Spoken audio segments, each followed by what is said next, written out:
Welcome to the Eldorado Gaming Deck Series. Eldorado Gaming is your site for premier accessories like metal dice and playmats. Eldorado Gaming sponsors the My Mythical Meta podcast, and the deck series features Magic the Gathering decks played by the My Mythical Meta crew. Subscribe to the channel and comment with your own suggestions or questions for the players.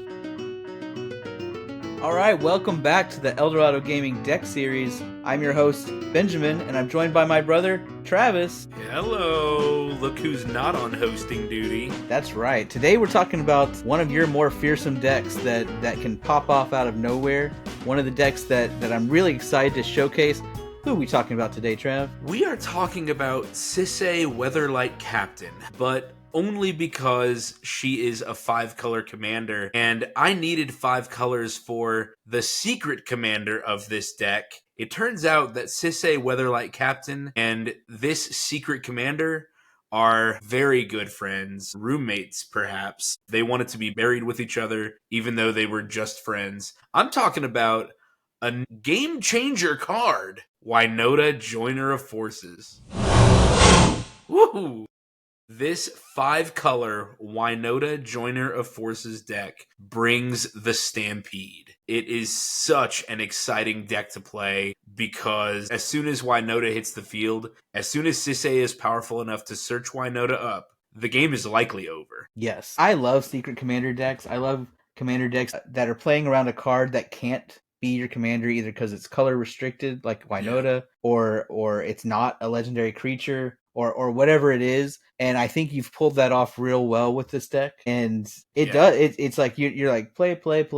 Winota dead, and a 30-minute turn. So hopefully our listeners like 30-minute turns here. But no, it's actually it's cool to see how it builds up and then pops off. And we're going to be going into it. Now, Wizards just released a bracket system for categorizing decks.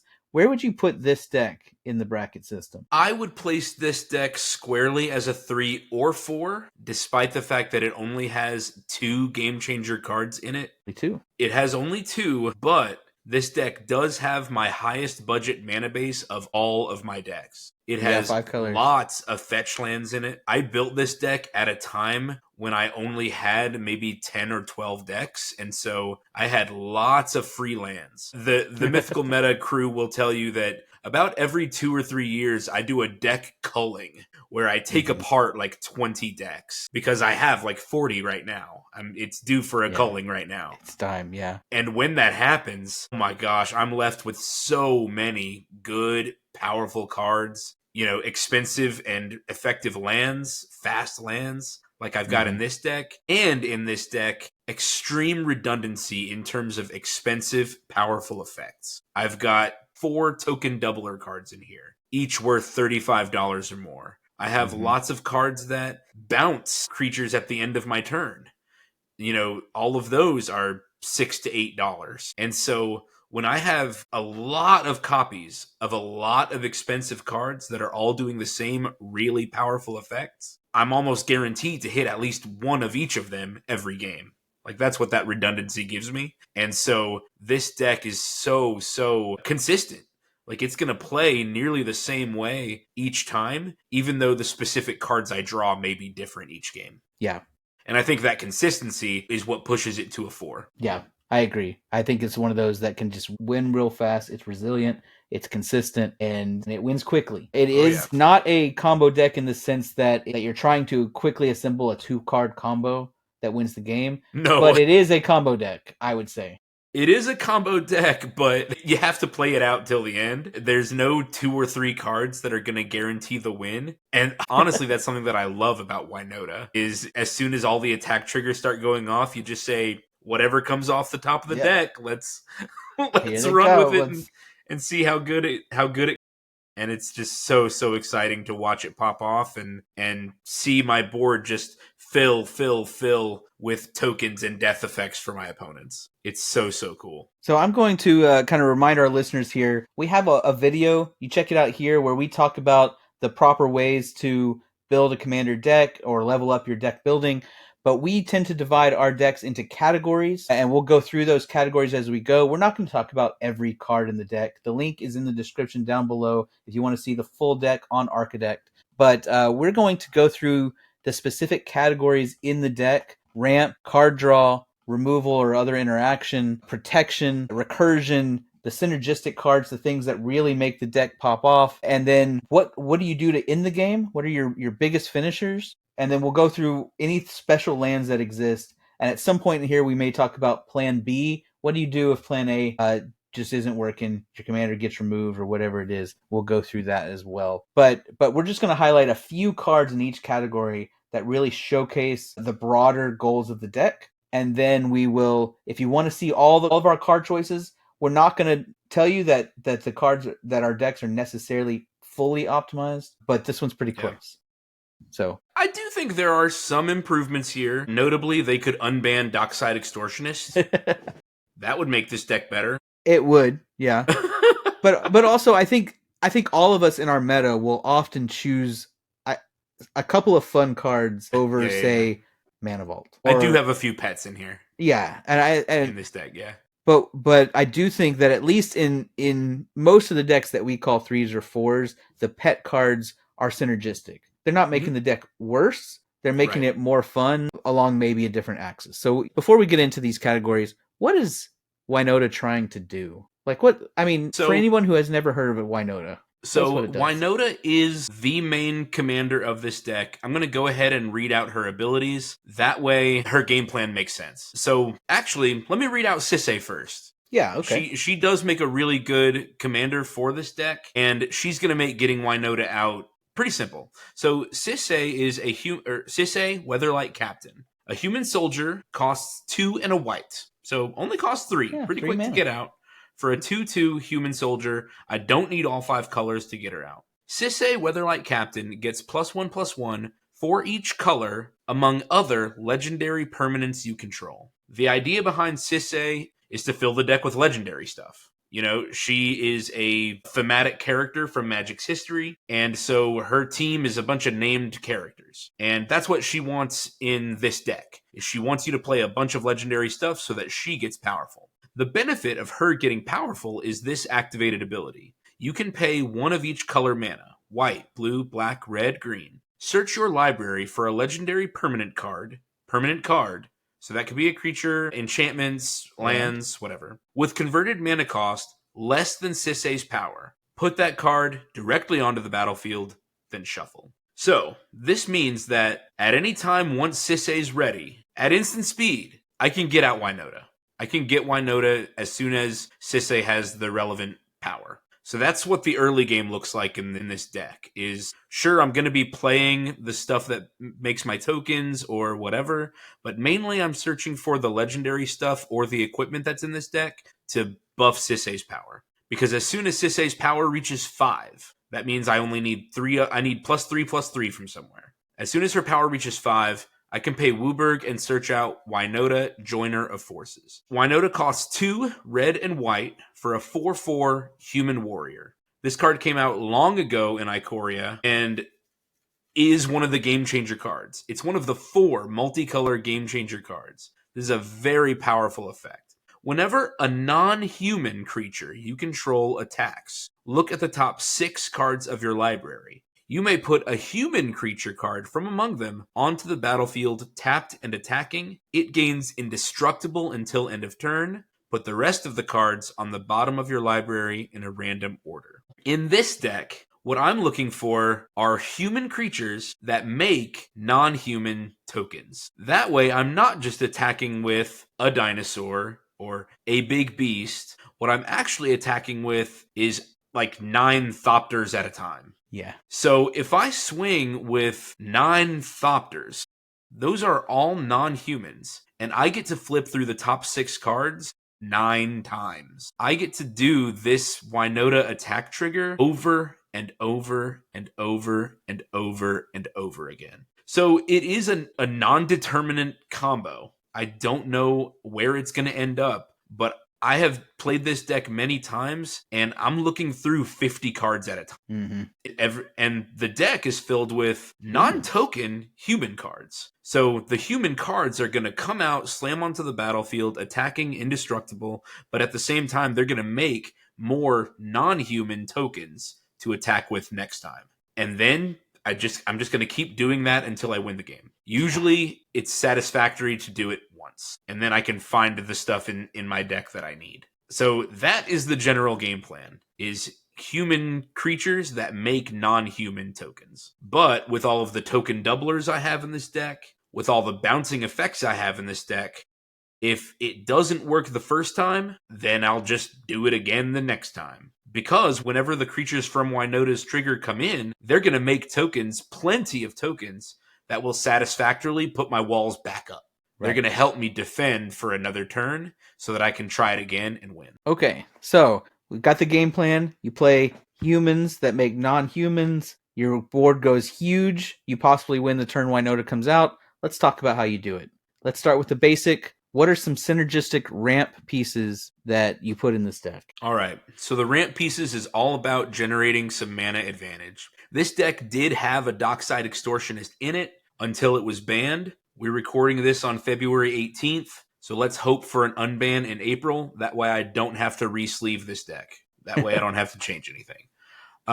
This deck does have a Smothering Tithe. This Smothering Tithe is the second game changer card in this deck, and I have 2 tutors to get it. I have Idyllic Tutor, and then a card called Moon Blessed Cleric. This card is like 50 cents. It's a human that I can hit off of a Winota trigger, and it is an enchantment tutor. It searches for an enchantment that I can put on the top of my deck. So I've got 2 ways to get Smothering Tithe out. I've got to get it. The mana fixing is obviously a must in a 5-color deck.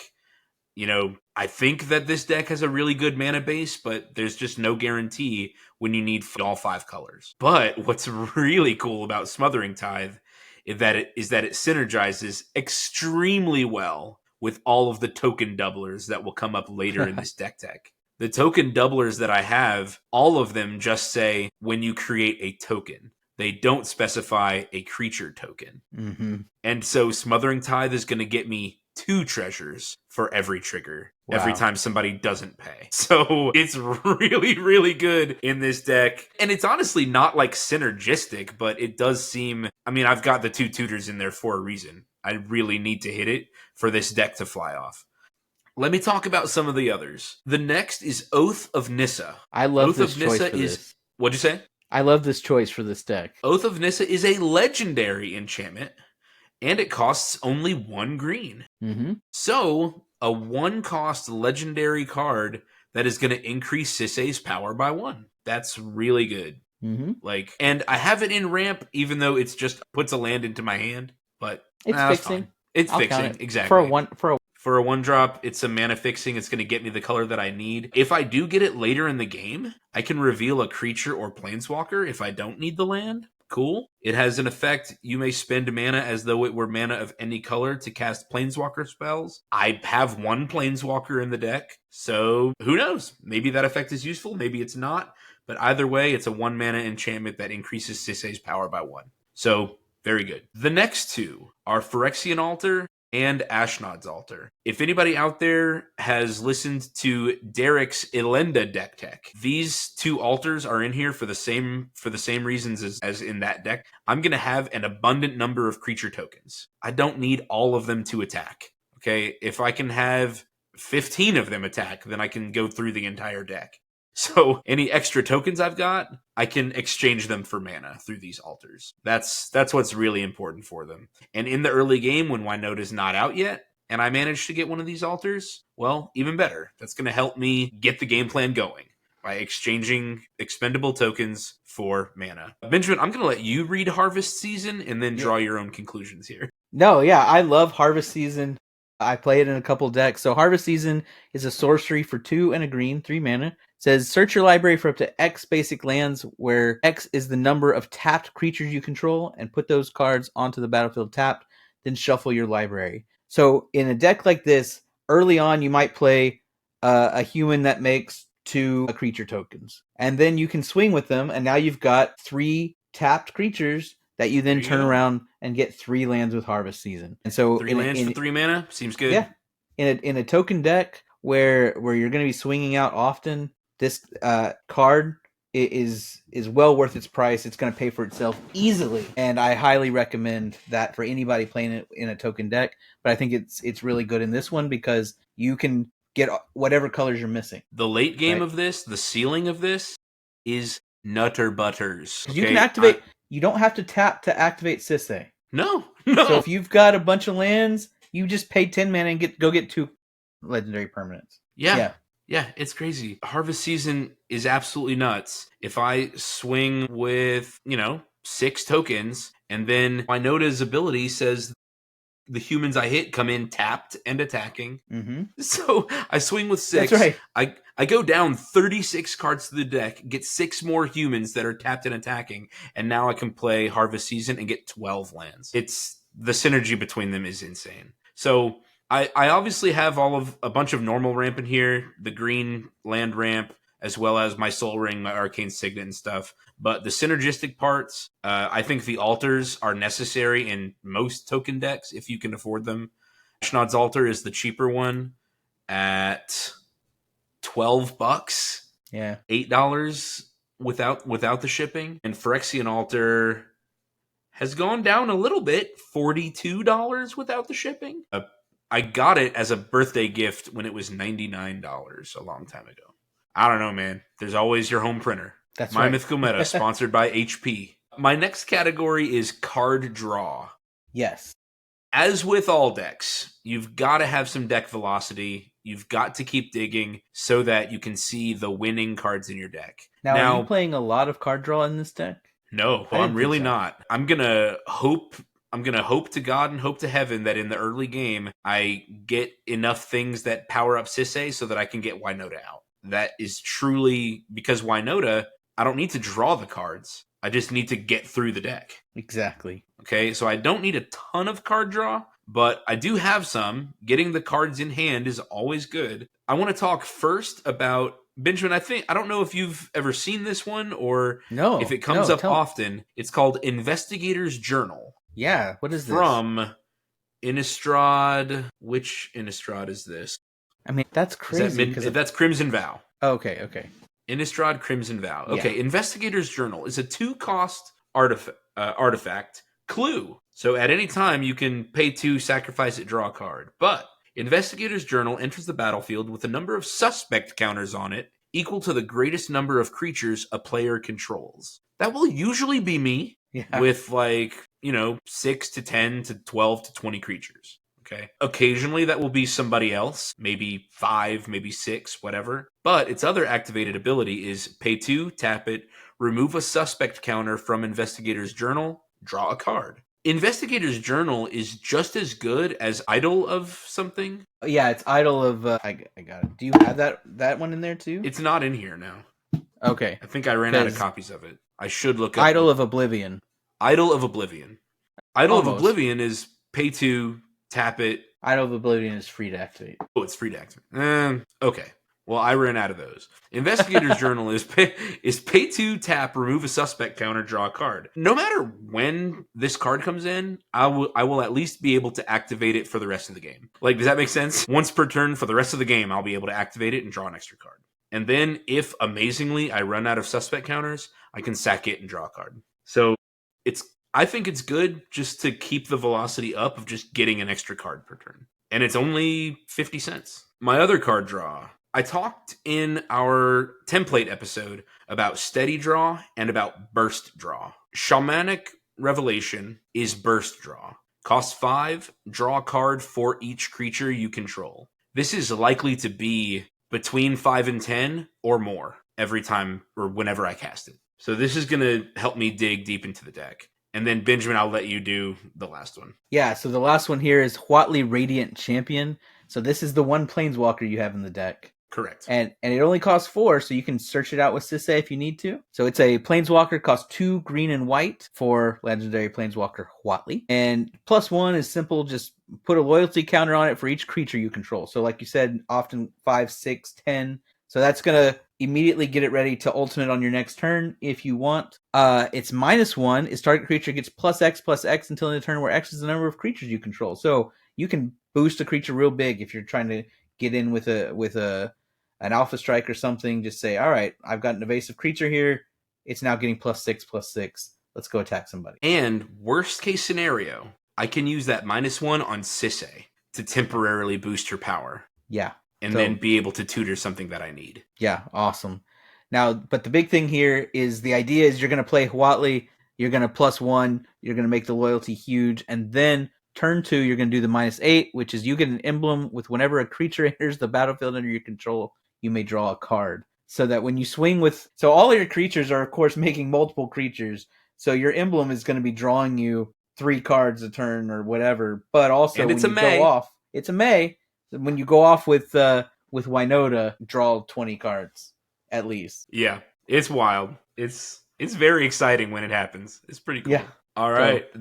So like we said, that's my card draw category. It's probably not enough. It probably does need some more.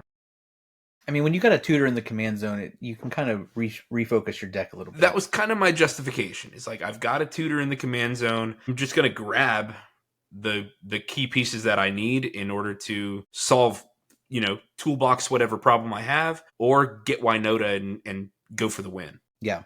Yeah. And I think we can kind of see some of that here in your removal package. I noticed a couple legendary creatures here that can be fetched with Sisay. So let's kind of go through those. In your removal, let's talk about the legendary creatures first. You got a couple of ones that I really like. Tell us about Negan the Cold-Blooded. Yes, so Negan the Cold-Blooded was from The Walking Dead Secret Lair. His non-Walking Dead name is Malik Grim Manipulator. So if you're looking for him in Scryfall or whatever, look for that. But I've got my Negan, man, and I just love him. My wife and I just finished season 8 of Walking Dead. We're into season 9 right now. Negan is easily the best villain, one of the best characters on this show. So Negan has an enter the battlefield effect, which is exactly what I want if I happen to flip him off of a Winota trigger. Now, he's not making tokens, but instead, he's going to give me an awesome removal ability. When Negan enters the battlefield, you and target opponent each secretly choose a creature that player controls. Then those choices are revealed, and that player sacrifices those creatures. So the idea here is the person being chosen, you might as well pick your best thing, right? Pick your best thing because the person controlling Negan is sure to pick your best thing, right? But then, if you can do the mind game well enough, the person playing Negan chooses the second best thing, you've chosen the first, and you have the possibility of getting 2 creatures, based on the mind games you can play with Negan. And then the second effect, whenever an opponent sacrifices a creature, you create a treasure token.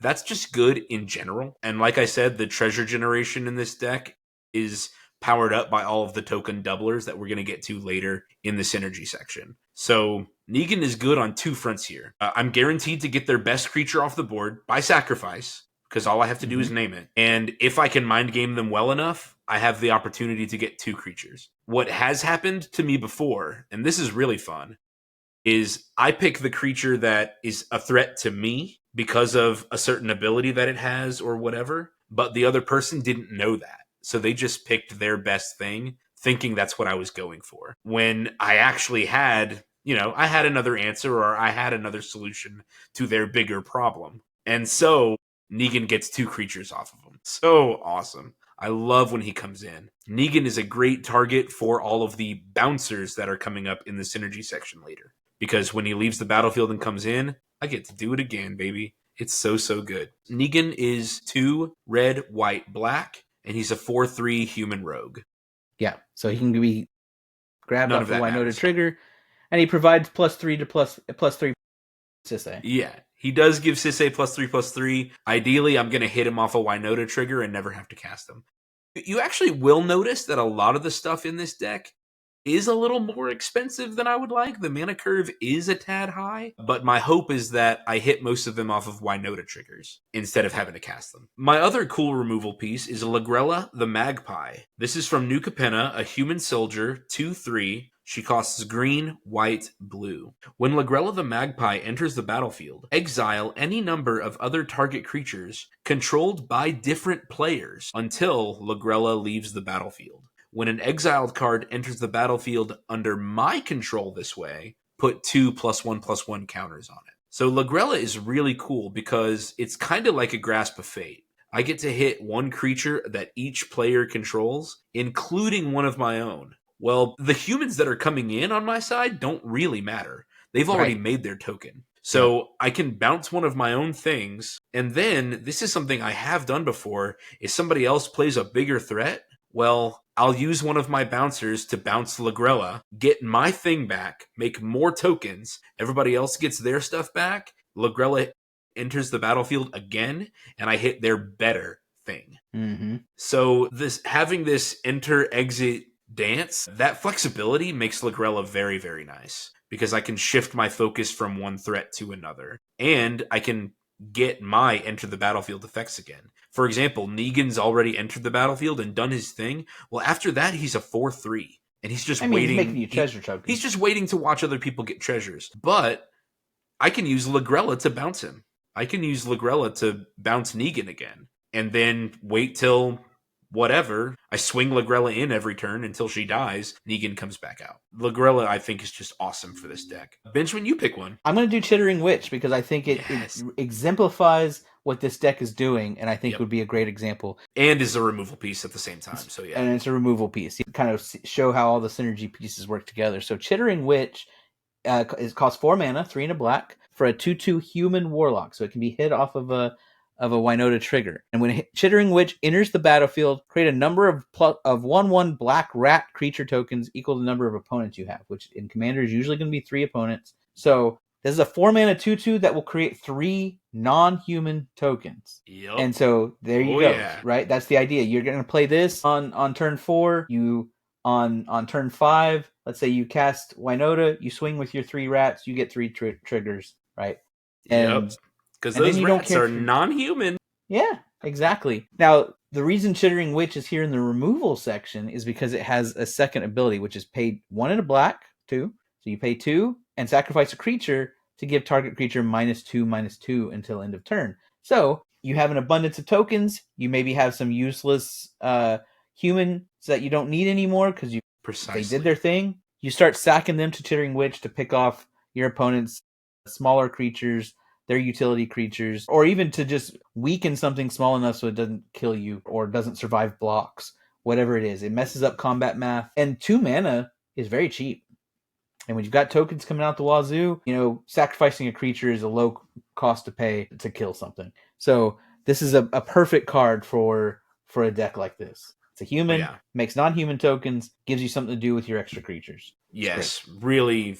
The synergy just really hits on all fronts here with Chittering Witch. And the games where I get Chittering Witch always turn out really well. Just because she is that lubricant that's going to make the engine run really, really nicely. I couldn't find a better deck for Aura Shards. Oh, yeah. Yeah, Aura Shards is great. Every creature coming in, just killing all the artifacts. Aura Shards is insane. 1 green, white for an enchantment. Whenever a creature comes into play under your control, you may destroy target artifact or enchantment. Mm-hmm. You play Chittering Witch, and you pick off 4 artifacts or enchantments. It really keeps the board clear. It really does. It really keeps the board clear. I don't mind that Aura Shards is a lightning bolt for my opponent's removal most of the time. It really is just okay because I don't want them hitting my other stuff. I don't want them spending their removal on my token doublers. I don't want them spending their removal on my bouncers.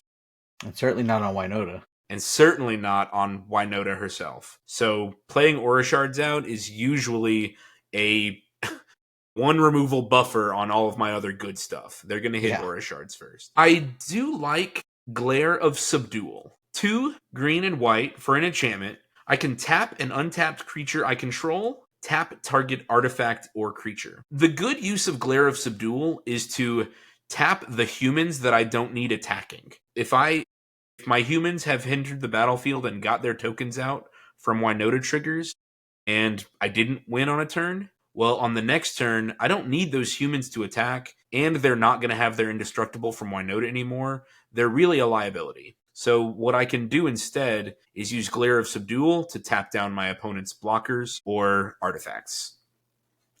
I think that's a good use of those extra creatures if I'm not using them anymore. And the tokens that are coming in on Winota's trigger, they don't get to attack on that turn. And they don't have to have haste to tap for Glare of Subdual. So even with Summoning Sickness, they can do that. So I can tap down my opponent's attackers or whatever their big boss monster is with the tokens that have come in during my attack phase. Yeah. The big thing that it took me a while to think it through, but that's what Glare of Subdual is for. Sure. And the best thing about Glare of Subdual is, let's say you want to hold creatures back to chump block because your opponents are also building a board. Yeah. Glare of Subdual basically makes every creature a chump blocker that doesn't die because you just tap down their attacker with the thing you were going to block with. Yep. Yeah. Yeah. Absolutely. I like Glare of Subdual in here a lot. Yeah. Now, this deck has a lot of pieces that you need to protect. You're building big boards. Winota doesn't do anything on an empty board. So I want to talk about some of the cards you use to protect Winota and to protect you. I want to start off with one of my favorite cards that goes into a bunch of decks, and that is Martyr's Cause. I love Martyr's Cause, dude. Martyr's Cause is so good. It is so good, especially with all of these expendable creatures. Yeah, anytime you have a deck that can sacrifice creatures, Martyr's Cause should be in it. It says, sacrifice a creature, prevent all damage to a creature or player from one source. That can save creatures that are being blocked or that are blocking. It can save you from a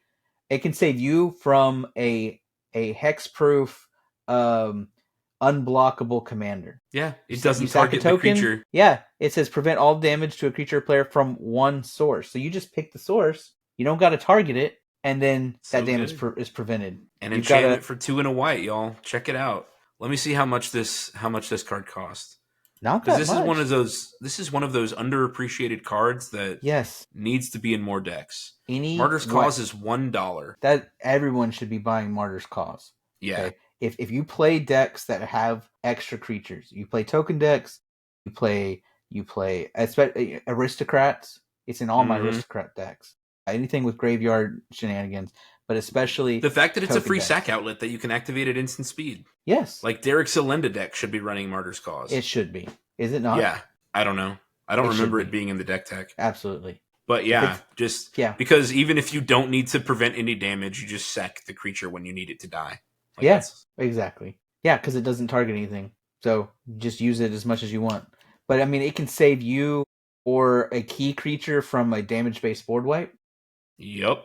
Right? If you're wanting to, like, let's say you have a death touch blocker that you want to take out a big creature with, but you want to keep it, you sacrifice a different creature to prevent the damage to your death touch blocker. It just has so many ways it can be used. Yes, it's defensive. You're not going to win the game unless you have an aristocrat-style deck, but I mean, it's so versatile and it's great. So I'm glad to see it that it's in here. Good. The other two are a little more predictable. I got my Boros Charm in here. You gotta have Boros Charm. Just because it's 2 mana, all your permanents gain indestructible. Like, that's just so good. They play an Austere Command and name enchantments to take out all my token doublers, all my bouncers, all my everything.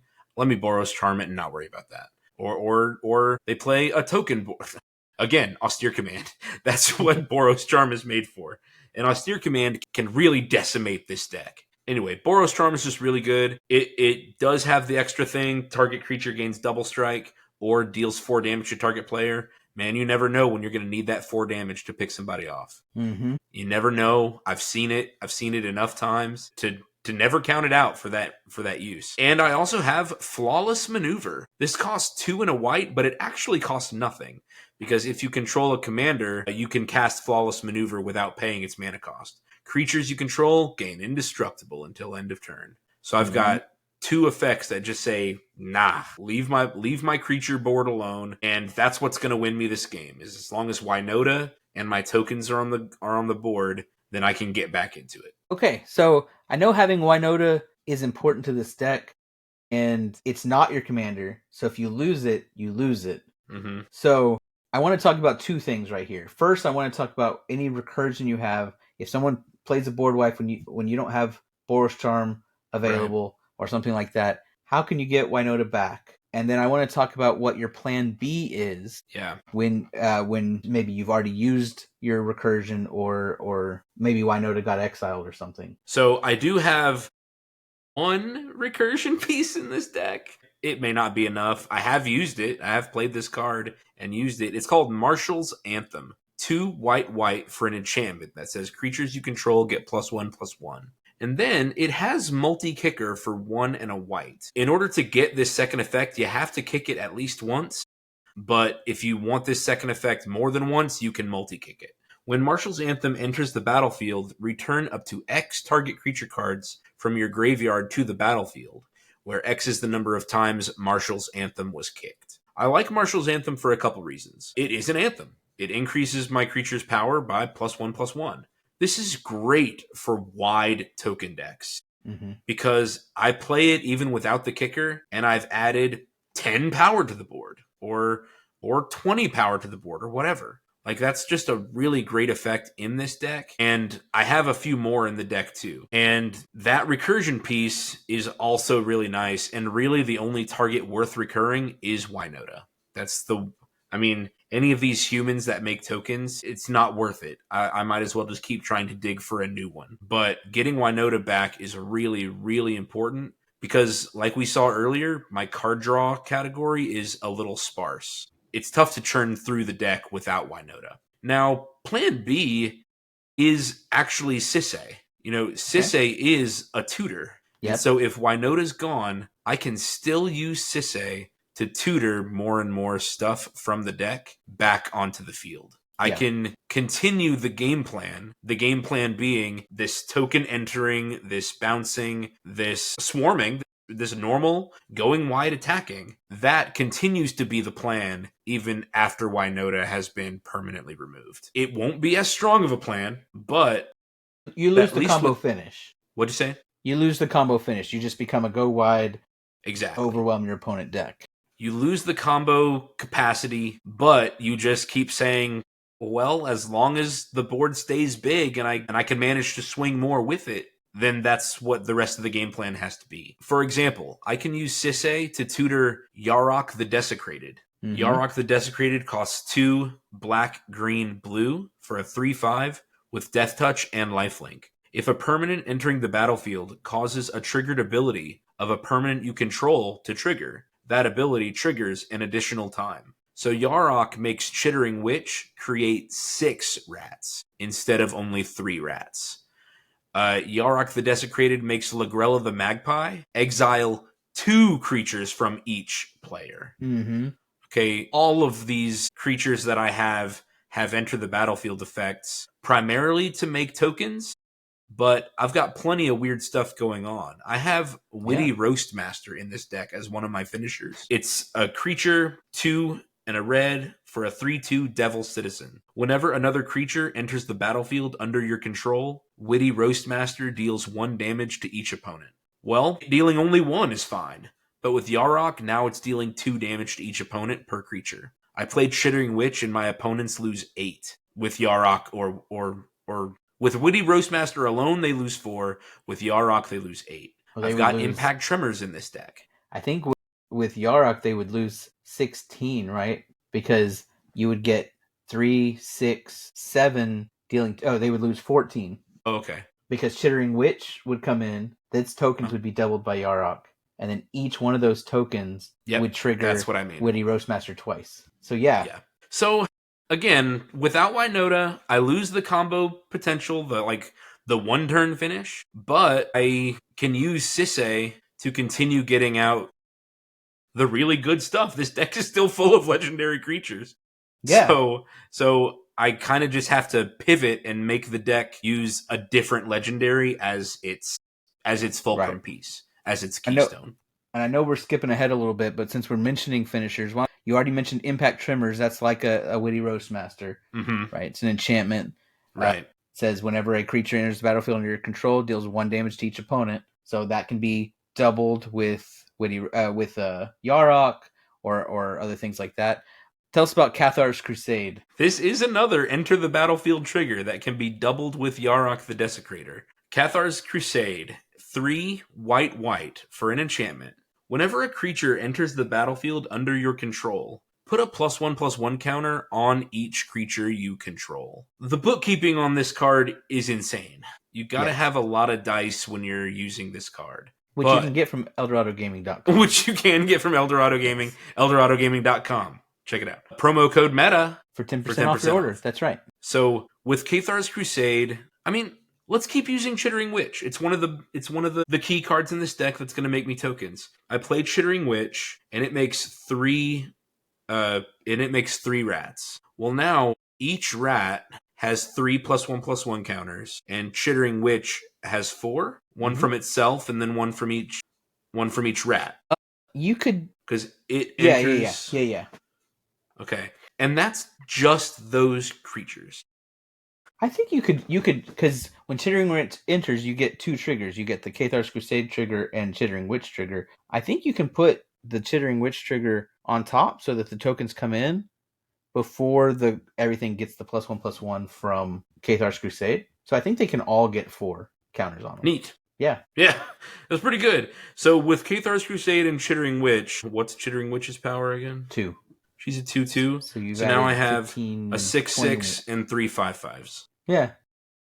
Cathar's Crusade is insane. Yes. It's crazy. And that's why it's one of the finishers here. Remember that Winota is an attack trigger. It happens before damage is dealt. So say I swing with I mean, let's be really modest. I swing with 5 tokens. Okay? I swing with 5 tokens. I find 5 humans, and you'll see in the section when we're about to get to it that we kind of skipped, that most of my things are making at least 2 tokens. At least 2, if not more. So say it's just Experimental Aviator. It's a creature that brings in 2 Thopters with it. So say the 5 creatures I have attacking, well, now they're all going to get +3/+3. So with Cathar's Crusade and only one of those Winota triggers, I have added 15 power to the board. Well, I'm going to do that 6 times. So adding 90 power. I'm going to add 90 power to the board with Cathar's Crusade.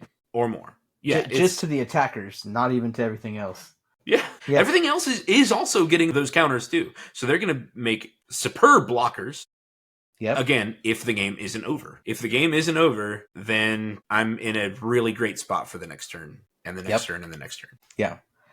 This next one is one that I got with.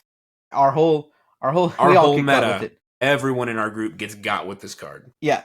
So I'm talking about Throne of the God Pharaoh. Oh yeah. So Throne of the God Pharaoh is a 2-mana artifact, legendary, so it can be tutored up with Sisay. You're like, okay, everybody's like, whew, I survived the onslaught.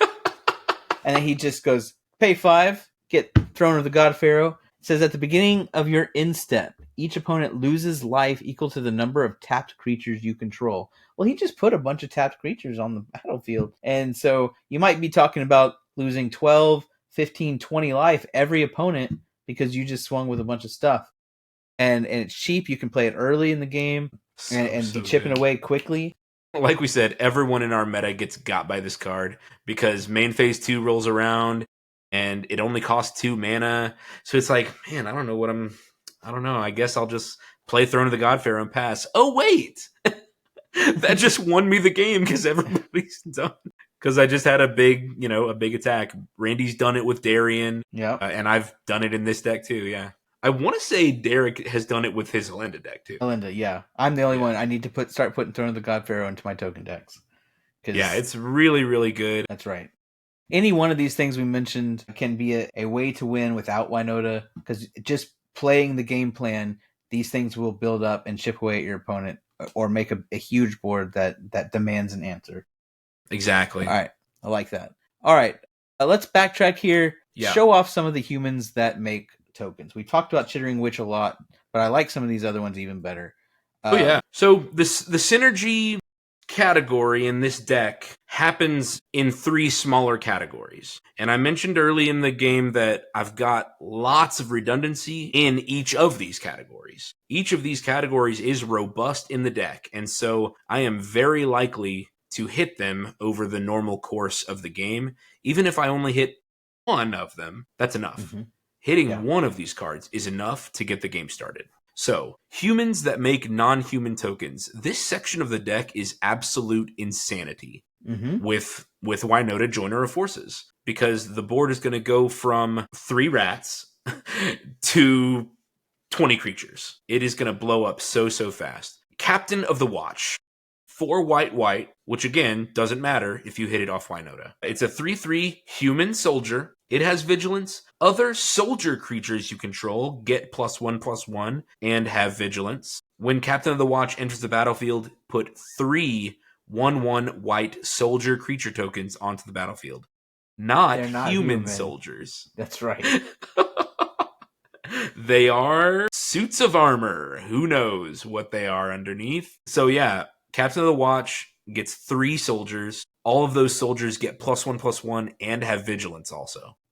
Captain of the Watch is great. Man, this next one, I love hitting it because it makes Sisay's power really high. Yes, it does. I'm talking about Brea Ethereum Shaper. This is a legendary artifact creature, human. 4 colors, white, blue, black, red. So Sisay's power just went up 4 if you had nothing else. She's a 4/4. When Brea Ethereum Shaper enters the battlefield, create 2 1/1 blue Thopter artifact creature tokens with flying. Winota says, Thopters, we can pair. I can trigger off of you. Brea is, of course, very good because of all the abilities she can activate with her own Thopter tokens. Or treasures, or clues, or whatever artifacts I've got lying around, but it's primarily going to be the Thopters, and I'm going to showcase 2 more creatures that make Thopters also. But Brea can pay 2, sacrifice 2 artifacts to choose 1. Brea deals 3 damage to target player. Target creature gets -4/-4 until end of turn. A great bit of removal, just like with Chittering Witch. It gets around indestructible. Giving creatures minus to toughness is great. Or gaining 5 life. Who knows? It's not going to be used often, but it's there if I need it. Whirler Rogue. 2 blue for a human rogue artificer 2/2. When Whirler Rogue enters the battlefield, create 2 1/1 colorless Thopter artifact creature tokens with flying. So, Whirler Rogue plus 2 more creatures. Always really good. But Whirler Rogue has something else. Tap 2 untapped artifacts you control. Target creature can't be blocked this turn. I'll swing Sisay. Hit for 7, 8. Maybe she's got an equipment on her. Who knows? But now my commander's getting in unblockable. That's just always useful. Don't let anybody tell you commander damage is not a thing, because it affects our meta and the choices we make all the time. Yes. So Whirler Rogue is really good. Experimental Aviator is 3 blue for a human artificer. 0/3 with flying. When it enters the battlefield, create 2 Thopters with flying. So once again, we're doing the same thing. We're making 2 Thopters. Here's an all-star in this deck in particular. The Evangel of Heliod. 4 white for a 1/3 human cleric.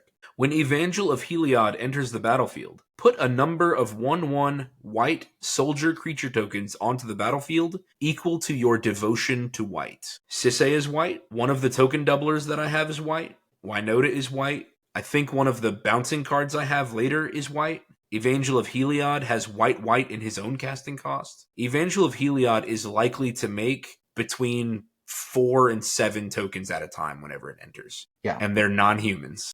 Yeah, they're just random soldiers. Evangel of Heliod is really good for coming in and making lots and lots of tokens. Now, Modern Horizons did come out with a black version of Evangel of Heliod called Underworld Hermit. I have considered adding it to this deck, but the devotion to black would never be that much. Captain of the Watch has 2 white in its pips. So my devotion to white is much higher in this deck than it is to black, and that's what makes Evangel of Heliod such an all-star. Okay, so there's about 10 more cards in the deck that do this thing. They come in and they make 2 or more tokens. That's why this category was absolute insanity, because I'm going to hit one every 6 cards. Every trigger of Winota is going to hit one of these guys and is going to make my board go from small to really big. And it's going to take a long time. Everybody's going to be watching me flip 6 cards at a time to see what happens. But it's so much fun. The next category for synergy for this deck is doubling these tokens that you just made. Captain of the Watch could come in with 6 soldiers, or 12 if you got a couple of these. So the one I want to talk about is Adrix and Nev Twin casters. Before I go too far, guys, I wanted 5 colors for this reason. I So you wanted a could go- 5-color commander so that I could have all of these cards. Yeah, the you need green, the white, the blue. Like, You need I just Primal wanted. Vigor. What'd you say? You need Primal Vigor. Why? Why give my opponent the opportunity? No, Yeah. just me. Okay, keep going. Okay. Sorry. So you could have all of these. So this is one you can fetch with Sisay. It is a legendary creature. It costs 4 mana, so 2 green blue for a 2/2 Merfolk wizard. It's not a human, It's not a human. but it does have Ward 2. Basically hexproof. Might as well be hexproof, baby. If y'all hear us say that, that's obviously a joke. It can be killed, but ward people just don't like paying the ward. Yeah. And if they ever try to blow it up when they forget, it just counters their spell. People hate paying 3 for a Path to Exile. Yeah. It hurts so bad. But its ability here is if one or more tokens would be created under your control, twice that many tokens are created instead. So your Chittering Witch makes 6 rats. Your Evangel of Heliod goes crazy with who knows how many soldiers, right? And your Smothering Tithe makes 2 treasures each time they don't pay. That's right. So all the rest of these basically do the same thing. I don't know that we necessarily need to go through all of them. The rest of them are enchantments. You've got Anointed Procession, right? Creates double the tokens. Doubling Season creates double the tokens and also double the counters. If you happen to have Cathar's Crusade is the big one. I don't know if you have too many things that put counters on things, but doubling Oath Season of Ajani. Oath of Ajani is a white and a green, and it puts a +1/+1 counter on each creature you control. And it's a legendary enchantment. There you go. So you can search that out. Huatli will come in with double the counters with doubling Season. And then Parallel Lives is the green Anointed Procession. In fact, it came out before Anointed Procession. Anointed Procession is the white Parallel Lives. But anyways, it does the same thing. If an effect would put 1 or more tokens onto the battlefield under your control, you put twice that many instead. Yep. Like I said, I've got 2 enchantment tutors in this deck. So if I've got Smothering Tithe and then I draw the other tutor, I go grab one of these. Like, that's just obviously what comes up first. Yeah. Is a token doubler. And I love that Adrix and Nev can be tutored with Sisay. Yeah. Like, this is just so good. I can tutor up Winota and Adrix and Nev. What? Right? That is bonkers. You've put Yarok and Panharmonicon in a different section, but I'd probably put them here because almost all your token production is ETB, is into the battlefield. I think you're exactly right, yeah. So Panharmonicon and Yarok the Desecrator both say if a permanent entering the battlefield causes a trigger ability, if a permanent you control to trigger, that ability triggers an additional time. So if you enter the battlefield and create tokens, then you'll get another trigger for creating that many tokens. So Panharmonicon is a 4-mana artifact, and we've already talked about Yarok the Desecrator is a legendary creature that you can search up with Sisay. Yeah.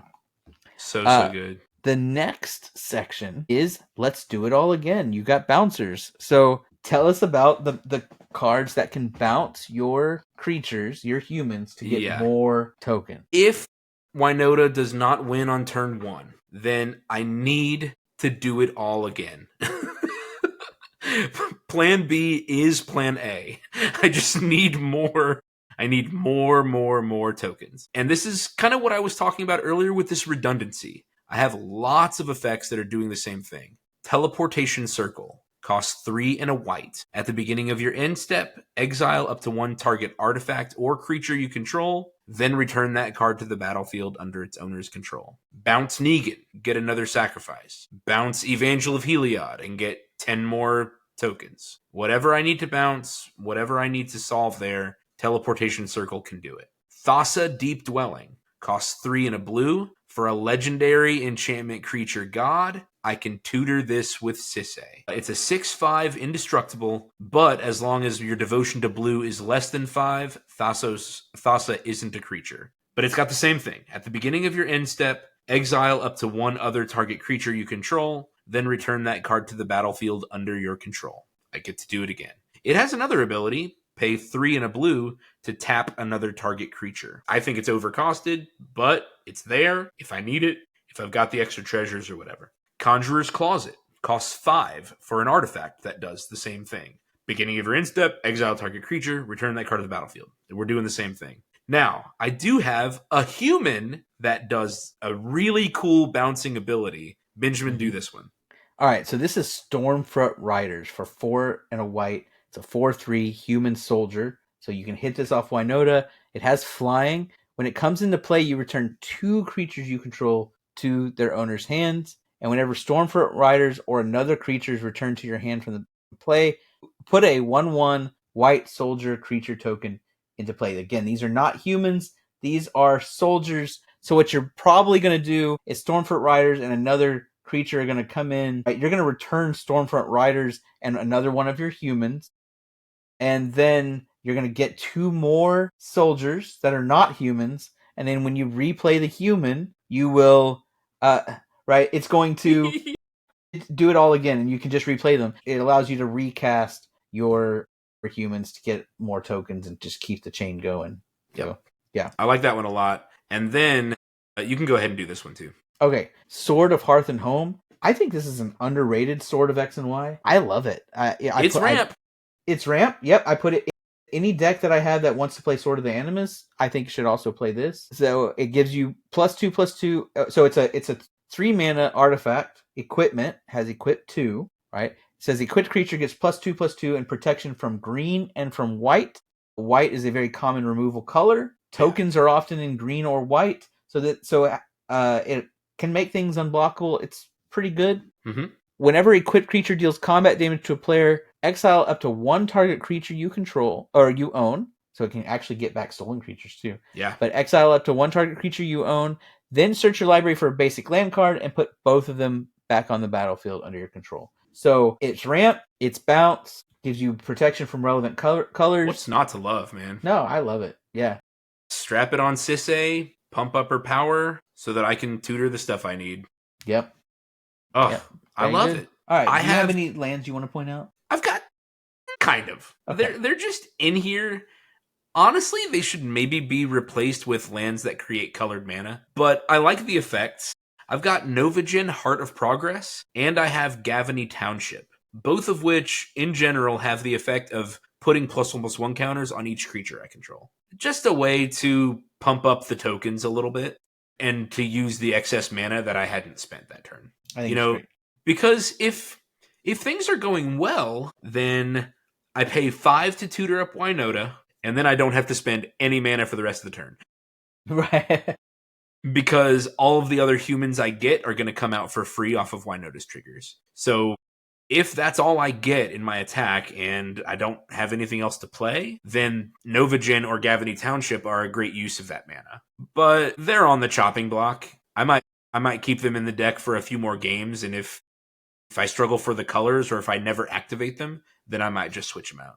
I might even switch them out for basics. Yeah. So that I can get enough, so that I can get the basics from Harvest Season or from Sword of Hearth and Home. Right. Make sure I have enough basics to get.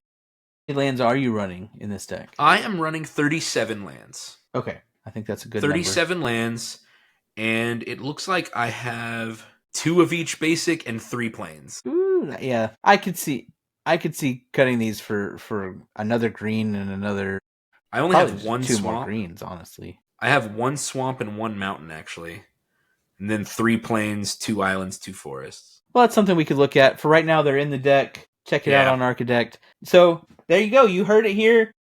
Secret Winota, right? Sisay is actually a good commander for anybody thinking of running a secret commander deck, because she does open up all the colors for some of the commanders that might be limited.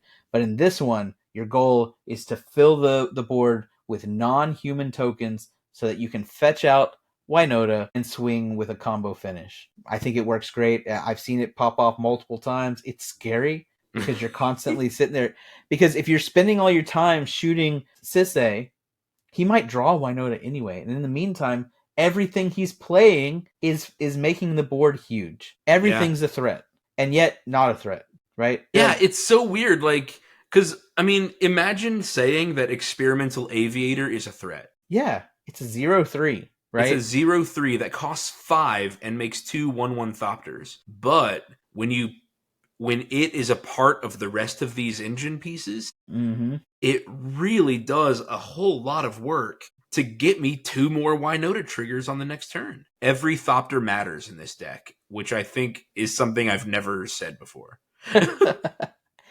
That's right, where every token represents another creature every turn. Every token represents busted. 6 more cards deep that I get to get a creature for free. Mm-hmm. And that is just really cool. It's really exciting to play. I love this deck. I love how it comes out of nowhere. Well, strangely, it's not nowhere. It's No, like, it's not nowhere. You dang, see he it. played Chittering Witch turn 3. And then those 3 rats are going to carry the game. Like, Yeah. because once Winota gets out, that's 18 cards deep and 3 free creatures. Mm-hmm. That's so exciting to me. Like I said, I do think this deck is a 3 or 4. And this is my most expensive deck.